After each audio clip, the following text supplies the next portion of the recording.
Hi, this is iPad Diary narrator, the Robot Girl. The iPad Diary English playlist shares some interesting tips for using iPad, both as a desktop and tablet. I have been using the iPad Pro 2018 as my main desktop computer for the past 2 years. Today, I want to introduce a monitor that I have been using since January of 2020. It actually isn't a monitor. Instead, it is LG Oled 4K TV, Series 7 television. The model number is UM7300. I use this as my main screen, while using an iPad as my main desktop. I recently came across numerous YouTube videos about using LG CX OLED 48-inch TV as a computer monitor. You can see that there are a bunch of YouTubers praising this television's fitness as a computer monitor, which prompted me to do this video. First of all, advanced tech is sexy and, of course, gives you all the latest bells and whistles. However, this kind of tech comes at a high cost, $1,500? Most of us would probably either can't afford it or don't want to spend that much on a computer monitor. And actually, from what I have experienced using a 43-inch version of the LG 7 Series 4K TV, 48-inch is really not fit for a computer monitor, unless you are a gamer. In Phnom Penh where I live, the true monitors are hard to get. First of all, the price is about 20 to 30% higher than those purchased from Amazon and Best Buy. And they are typically older models. You usually have to wait 6 to 12 months after release. I had my eyes on BenQ 4K monitors, but still haven't found one. What you have locally are typically Dell monitors, but even older models are marked up 30%. So one day, if my recollection is correct, I decided to get a 27-inch Dell model with USB-C that cost about $700. There were extra costs involved with buying this monitor, because I am using 2 iPads and an iPhone, which practically requires me to get an Apple TV. Well, even the Apple TV comes at a premium, a little over $250 for the latest 64GB model. So on the way to buy this Dell computer, I decided to visit a local LG distributor who failed to return my emails inquiring about the monitors in its stock. It is a very good-sized retail store for the local standards.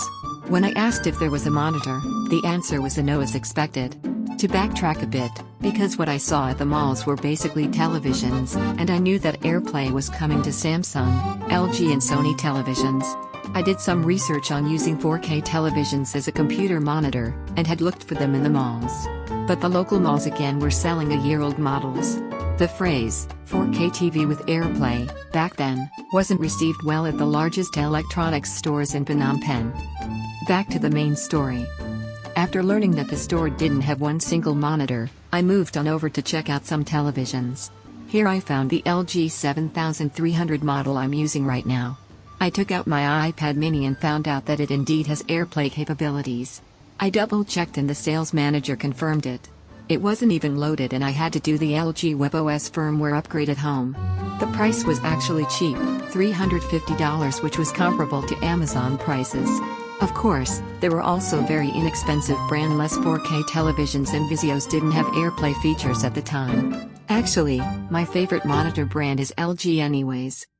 I would have preferred a smaller TV if I had the choice, but the problem was that Airplay was only available on pricier televisions at the time.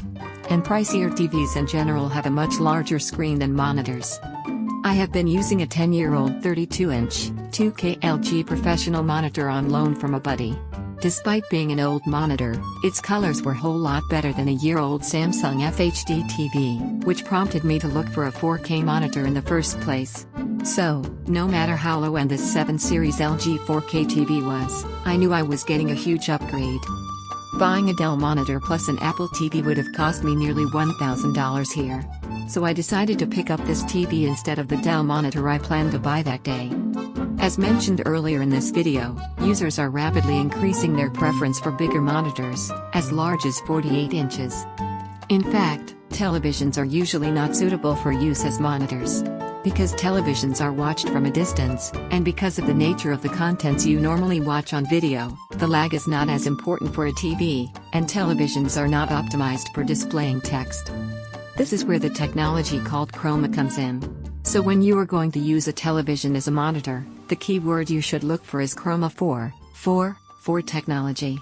With this tech, you can use television as a monitor with clean texts without smearing.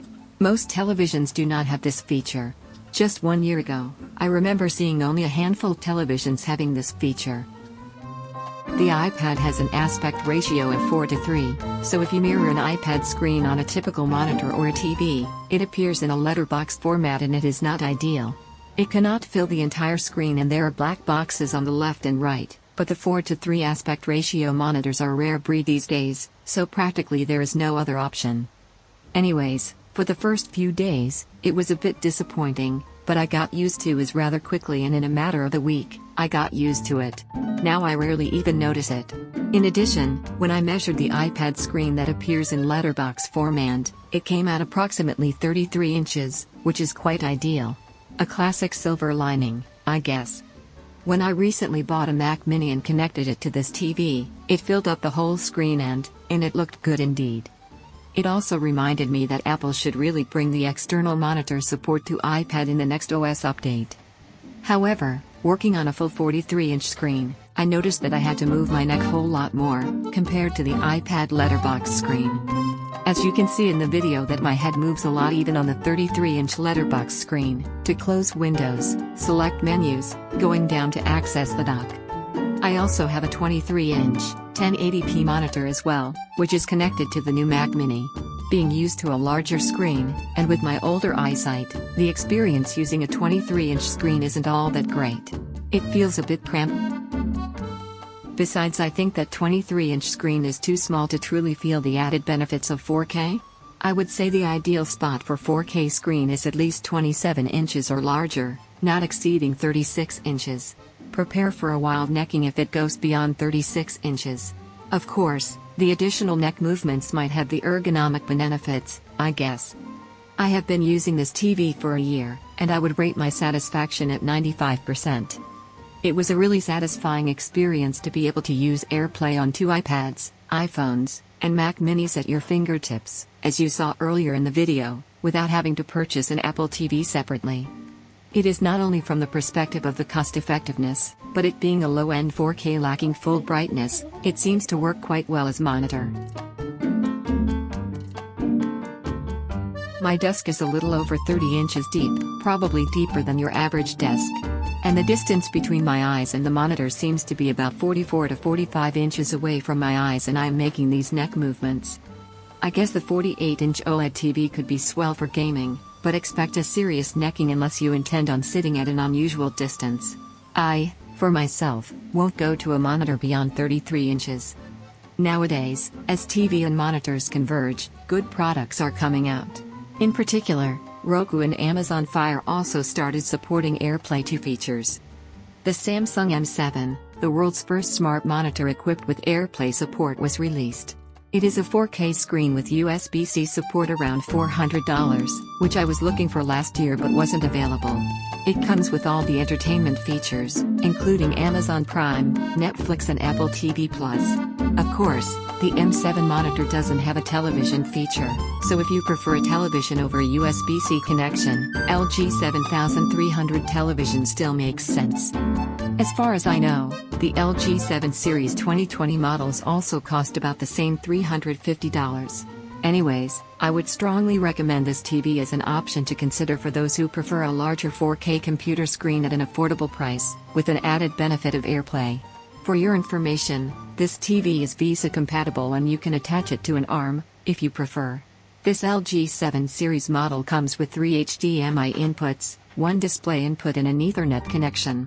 By the way, please note that I initially had mouse lags when connected to Wi-Fi, but the problem went away once I connected the Ethernet cable to the TV. Besides, although I can't watch Cambodian local TV, but this product is originally a TV, so it comes with all kinds of streaming. Not only Netflix, the leading streaming player, but Amazon Prime and Apple TV Plus are all streaming. It's a complete 4K entertainment box. I would like to take this opportunity to let average users know that, not only iPad can replace your laptop, but also your desktop. For an average user, especially those who want to move away from Windows, it actually is a better option than Macs, as iPad has a much lower learning curve and as fast as Mac, because it has a whole lot lighter OS than the Macs. So, if you're a Windows user migrating to the Apple ecosystem and don't have the need for those legacy video tools and so-called Pro Tools, you don't really need the bother. You can migrate over to iPad and save the trouble of learning a new OS as complex as Windows.